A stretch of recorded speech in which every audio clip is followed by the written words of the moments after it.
사랑하는 겨자씨교회 성도 여러분, 지난 한 주간 잘 지내셨습니까? 하나님의 말씀을 사모하여 예배의 자리에 나오신 여러분들을 주님의 이름으로 환영하고 축복합니다. 오늘 저와 여러분이 함께 읽고 듣고 나눌 말씀은 창세기 1장 26절로 28절 말씀과 창세기 3장 6절로 7절 말씀입니다. 창세기 1장 26절로 28절 말씀과 3장 6절로 7절 말씀은 여러분이 가지고 계신 성경 신약편 1페이지와 4페이지 즈음에 나와 있습니다. 다 찾으신 줄로 알고 제가 하나님의 말씀을 봉독합니다. 하나님이 이르시되 우리의 형상을 따라 우리의 모양대로 우리가 사람을 만들고 그들로 바다의 물고기와 하늘의 새와 가축과 온 땅과 땅에 기는 모든 것을 다스리게 하자 하시고, 하나님이 자기 형상 곧 하나님의 형상대로 사람을 창조하시되 남자와 여자를 창조하시고, 하나님이 그들에게 복을 주시며 하나님이 그들에게 이르시되 생육하고 번성하여 땅에 충만하라. 땅을 정복하라. 바다의 물고기와 하늘의 새와 땅에 움직이는 모든 생물을 다스리라 하시니라. 여자가 그 나무를 본즉 먹음직도 하고 보암직도 하고 지혜롭게 할 만큼 탐스럽기도 한 나무인지라. 여자가 그 열매를 따먹고 자기와 함께 있는 남편에게도 주매 그도 먹은지라. 이에 그들의 눈이 밝아져 자기들이 벗은 줄을 알고 무화과 나무 잎을 엮어 치마로 삼았더라. 아멘. 사랑하는 성도 여러분, 사람 본성상 하나님과 이웃을 미워하는 성향을 가지고 있습니다. 사람은 나면서부터 본성상 죄의 정욕에 끌려서 살다가 하나님의 심판 아래 영원한 사망의 형벌을 받는 비참한 인생을 살아갑니다. 사람은 나름대로 선과 악의 기준을 정하고 의인과 죄인의 기준을 정하여 스스로 옳다하며 살아갑니다. 하지만 사람들이 스스로 정한 기준에 따라 자신들을 아무리 옳은 자이며 선한 자이며 의로운 자라고 말하여도 부질없는 짓입니다. 왜냐하면 선과 악, 의인과 죄인을 판별하는 기준은 하나님의 말씀 곧 율법이기 때문입니다. 왜 그렇습니까? 네, 그것은 사람은 하나님께서 창조하신 피조물이기 때문입니다. 피조물인 사람은 자신을 스스로 주관하지 못하고 오직 사람을 창조하신 하나님께서 사람을 주관하십니다. 사람은 피조물인지라 자기가 하고 싶은 바를 따라 마음대로 살아도 되는 존재가 아닙니다. 사람인 저와 여러분은 누구도 예외 없이 우리를 만드신 하나님의 교훈, 곧 하나님의 율법에 따라서 살아야 합니다. 또 사람은 마침내 하나님의 율법에 따라서 의인과 죄인의 판정을 받게 됩니다. 그런데 여러분, 사람은 다윗이 시편 51편에서 참회하였듯이 죄악 중에 출생하며 저와 여러분의 어머니는 죄 중에 있는 자로 우리를 잉태합니다. 그래서 우리 사람들은 하나님의 율법을 범하며 그 율법의 기준에 따라서 죄인임이 드러나며 그 죄에 대한 심판을 받습니다. 요컨대 저와 여러분은 본질상 하나님의 심판을 피할 수 없는 진노의 자식들인 것입니다. 그렇다면 여러분들 가운데 이런 의문이 드는 분들이 반드시 계실 것입니다. 아니, 우리가 모두 본성상 부패한 자들이라면 하나님께서는 왜 사람을 그렇게 악하고 패역한 상태로 창조하셨는가? 사람의 부패한 본성은 근본적으로 하나님의 탓이 아닌가? 그런데 사랑하는 성도 여러분, 하나님께서는 본래 사람을 그렇게 악하고 패역한 상태로 창조하지 않으셨습니다. 오히려 그와는 정반대입니다. 창세기 1장 31절에 의하면 하나님께서는 사람을 창조하신 후에 지으신 모든 것을 보시고 심히 좋다고 말씀하여 주셨습니다. 사람은 지극히 거룩하시며 선하신 하나님께서 보시기에 좋은 상태로 창조함을 받은 것입니다. 이 사실은 사람이 거룩한 상태로 창조함을 받았다는 뜻입니다. 사람이 거룩한 상태로 창조함을 받았음을 말해주는 또 다른 결정적인 증거가 있습니다. 창세기에 보면 하나님께서 하나님의 형상대로 사람을 창조하셨다는 기록이 나옵니다. 창세기 1장 26절로 27절 말씀입니다. 하나님이 이르시되 우리의 형상을 따라 우리의 모양대로 우리가 사람을 만들고 그들로 바다의 물고기와 하늘의 새와 가축과 온 땅과 땅에 기는 모든 것을 다스리게 하자 하시고, 하나님이 자기 형상 곧 하나님의 형상대로 사람을 창조하시되 남자와 여자를 창조하시고. 아멘. 성도 여러분, 이 말씀은 사람이 어떤 존재인가라는 것과 관련해서 크게 두 가지를 교훈하여 줍니다. 그 하나는 사람은 하나님의 형상으로 지음을 받은 존재이기 때문에 다른 만물들을 다스리는 통치의 권세를 받았다는 점입니다. 이는 마치 하나님께서 온 우주를 창조하시고 다스리시는 주제이시며 왕이신 것처럼 하나님의 형상으로 지음을 받은 사람도 우주 만물을 다스리는 권세와 책임을 하나님께로부터 받은 존재임을 말해주는 것입니다. 여기서 사람이 하나님께로부터 이러한 권세와 책임을 받고 있다는 사실이 말해주는 중요한 사실은 사람이 다른 피조물과는 달리 이 권세를 행사할 만한 특별한 것을 가지고 있다는 점입니다. 그것은 무엇일까요? 그것은 다스리는 권세를 행사하기 위한 조건인데 바로 생각하고 느끼며 결정하는 능력과 자유의지입니다. 사람은 다른 피조물과는 달리 사고하는 지성을 가지고 있으며 또 기쁨과 슬픔, 좋은 것과 싫은 것 등을 아는 정서를 가지고 있으며 아울러 생각하고 좋아하는 것을 행하고자 결정할 수 있는 의지를 가지고 있습니다.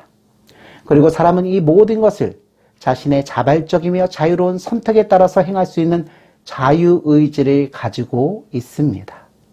이 모든 것들은 결국 사람이 인격적 존재임을 말해주는 것입니다. 그렇습니다, 여러분. 사람이 만물을 다스리도록 하나님의 형상으로 지음을 받았다는 사실은 마치 하나님께서 인격적 하나님이시듯 사람도 인격적 존재임을 뜻하는 것입니다. 성도 여러분, 하나님의 형상과 관련한 다른 교훈 하나는 바로 사람의 상태에 관한 것입니다. 이는 마치 하나님께서 거룩하시고 의로우시고 참된 진리이시듯 사람은 그가 가진 지식이 참되며 또한 거룩하고 의로운 존재로 지음을 받았다는 사실을 말해줍니다. 신약성경 에베소서 4장 24절을 보면 하나님을 따라 의와 진리의 거룩함으로 지으심을 받은 새 사람을 입으라고 권면합니다. 또 골로새서 3장 10절에서는 새 사람을 입었으니 이는 자기를 창조하신 이의 형상을 따라 지식에게까지 새롭게 하심을 입은 자니라고 말씀합니다. 사랑하는 성도 여러분, 이 말씀들은 예수 그리스도의 은혜로 말미암아 구원받은 사람은 이제 새 사람인즉 그는 마땅히 잃어버린 하나님의 형상, 곧 의와 진리와 거룩함을 이제 다시 새롭게 입어 회복하라는 권면입니다.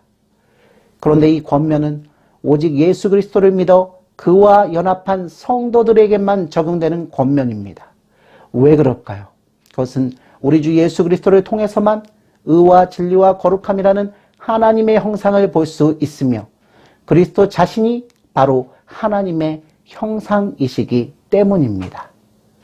성도 여러분, 본래 하나님이신 예수님, 곧 성자 하나님이신 예수님은 하나님 자신으로서의 원형이시지만 예수님은 또한 사람으로 오셨기 때문에 그의 인성에 따라서 하나님의 형상의 온전함을 나타내 주십니다.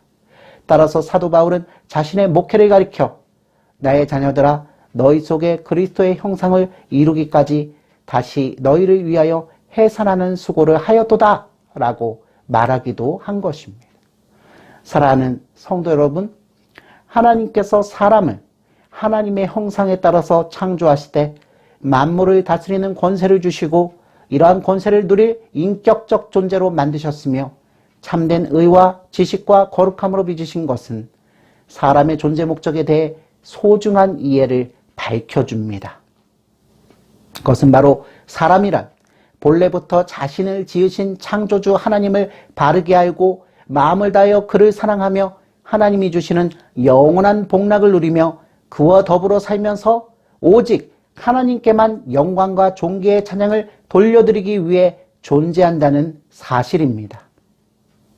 요한계시록 4장 11절을 보면 이러한 창조의 목적에 일치하는 사람들의 찬양이 그려져 있습니다. 제가 읽어보겠습니다. 우리 주 하나님이여 영광과 존귀와 권능을 받으신 것이 합당하오니 주께서 만물을 지으신지라 만물이 주의 뜻대로 있었고 또 지으심을 받았나이다 하더라. 아멘. 아울러 요한계시록 5장 11절로 13절 말씀을 보면 내가 또 보고 들음에 보좌와 생물들과 장로들을 둘러선 많은 천사의 음성이 있으니 그 수가 만만이요 천천이라 큰 음성으로 이르되 죽임을 당하신 어린 양은 능력과 부와 지혜와 힘과 존귀와 영광과 찬송을 받으시기에 합당하도다 하더라. 내가 또 들으니 하늘 위에와 땅 위에와 땅 아래와 바다 위에와 또 그 가운데 모든 피조물들이 이르되 보좌에 앉으신 이와 어린 양에게 찬송과 존귀와 영광과 권능을 세세토록 돌릴지어다 하니라고 지극히 아름답게 묘사합니다. 이처럼 하나님의 형상이 인격성과 거룩함을 뜻한다는 것은 결국 사람의 권세는 사람이 스스로 취하는 권세가 아니라 하나님께서 부여하신 위임받은 권세일 뿐임을 말해줍니다. 또한 그 권세의 사용은 마땅히 권세를 위임한 하나님의 뜻에 따라서 행사되어야 함을 말합니다. 이것은 사람이 만물을 다스림에 있어서 또 자신의 생각과 행동을 결정함에 있어서 임의대로 해서는 안 되며 하나님의 교훈을 따라야 한다는 가르침을 전해줍니다. 그럼에도 불구하고 사람이 이러한 도리에서 벗어나 하나님의 교훈에 불순종한다면 사람은 반드시 타락하며 죄를 범하게 됩니다. 사랑하는 성도 여러분, 이제 우리는 사람의 부패한 성품이 어디에서 왔는지를 답할 위치에 이르렀습니다. 먼저 확인된 사실은 사람이 하나님과 이웃을 본성적으로 미워하는 것은 하나님께서 사람을 악하고 패역한 상태로 창조하였기 때문이 아니라는 점입니다. 왜냐하면 사람은 인격적 존재로 그리고 의와 진리와 거룩한 상태로 다시 말해 하나님의 형상으로 처음부터 지음을 받았기 때문입니다. 그렇다면 여러분, 사람의 타락한 본성은 어디에서 왔습니까? 네, 이에 대해 성경은 사람의 조상인 아담과 하와가 낙원에서 그만 하나님의 명령을 어기고 타락하여 불순종하였기 때문이라고 말합니다. 성도 여러분, 창세기 3장에 기록되어 있는 바처럼 아담과 하와는 낙원에 있는 모든 나무의 열매는 임의대로 먹되 동산 중앙에 있는 선악을 알게 하는 나무의 열매는 먹지 말라는 하나님의 말씀에 불순종하였습니다. 뱀으로 등장한 사단의 부추김에 미혹을 받아서 하와는 하나님의 명령을 불순종할 만한 명분을 찾았습니다. 만일 하나님의 명령에 불순종하여 선악을 알게 하는 나무의 열매를 먹으면 죽을 것이라고 하신 하나님의 말씀과는 달리 사단은 하와에게 그 열매를 먹어도 결코 죽지 않는다고 거짓말을 말하고 덧붙이기를 죽기는커녕 오히려 눈이 하나님처럼 밝아져서 선악을 분별할 줄 알게 될 것이라고 미혹하였습니다. 요컨대 사탄은 하나님께서 거짓말을 한 것이며 하나님께서 그처럼 거짓을 말한 까닭은 사람이 선악을 알게 하는 나무의 열매를 먹고 하나님처럼 되지 못하게 막으신 것이라고 하와를 완전히 미혹한 것입니다. 하와는 하나님보다는 사단이 선하다고 믿은 것이고 하나님보다는 사탄이 진실하다고 믿은 것이며 결국 창조주 하나님보다는 피조물에 불과한 사탄을 더욱 신뢰하였던 것입니다. 그래야 선악을 알게 하는 나무의 열매를 먹고 싶은 욕망이 일어나 하와는 하나님의 명령을 어기는 불순종을 택하였습니다. 그리고 아담도 같은 죄를 범하였습니다. 성도 여러분, 아담과 하와가 하나님의 명령을 어겼을 때 저들에게는 그럴듯한 명분이 있었습니다. 그것은 사람이 하나님과 비슷하게 될까봐 선악을 알게 하는 나무의 열매를 먹지 못하게 하신 그 하나님께서는 나쁜 분이시기 때문에 순종할 까닭이 없다는 판단이었습니다. 그러나 이것은 매우 잘못된 사악한 죄였으며 모든 인류를 사망의 심판에 놓이게 하는 비참함에 이르게 한 죄악이었습니다. 이때부터 사람의 본성은 심히 부패하여졌으며 모든 사람은 죄악 중에 잉태되고 출생케 되었습니다. 로마서에 이르듯이 한 사람으로 말미암아 죄가 세상에 들어오고 죄로 말미암아 사망이 들어왔나니 이와 같이 모든 사람이 죄를 지었으므로 사망이 모든 사람에게 이른 것입니다. 성도 여러분, 사람은 본성상 하나님과 이웃을 미워하는 성향을 가지고 죄의 정욕에 이끌려 살다가 하나님의 심판 아래 영원한 사망의 형벌을 받을 수밖에 없는 비참한 인생을 살아갑니다. 그러나 사람이 이렇게 된 것은 하나님께서 그렇게 악하고 패역한 상태로 창조하셨기 때문이 아닙니다. 오히려 하나님께서는 사람을 선하게 하나님의 형상에 따라 의와 거룩함과 진리 가운데 창조하셨습니다. 그러나 저와 여러분의 조상인 아담과 하와는 낙원에서 하나님의 명령을 어기고 타락하여 불순종한 까닭에 그의 후손인 우리 모든 사람은 죄악 중에 잉태되고 출생케 된 것입니다. 사랑하는 성도 여러분, 이제 사람은 부패하여 하나님을 기쁘시게 할 만한 선을 조금도 행할 수가 없으며 항상 온갖 악만 행하는 성향만 갖게 되었습니다. 이 부패한 성향은 저와 여러분이 성령으로 거듭나지 않고는 결코 벗어날 수 없습니다. 그렇다면 여러분, 저와 여러분의 소망은 어디에 있습니까? 네, 그렇습니다. 성도의 소망은 오직 성령으로 예수 그리스도께로 나아가는 데 있습니다. 왜냐하면 오직 예수님만이 죄로 인한 비참한 인생에 대한 단 하나의 위로가 되시기 때문입니다.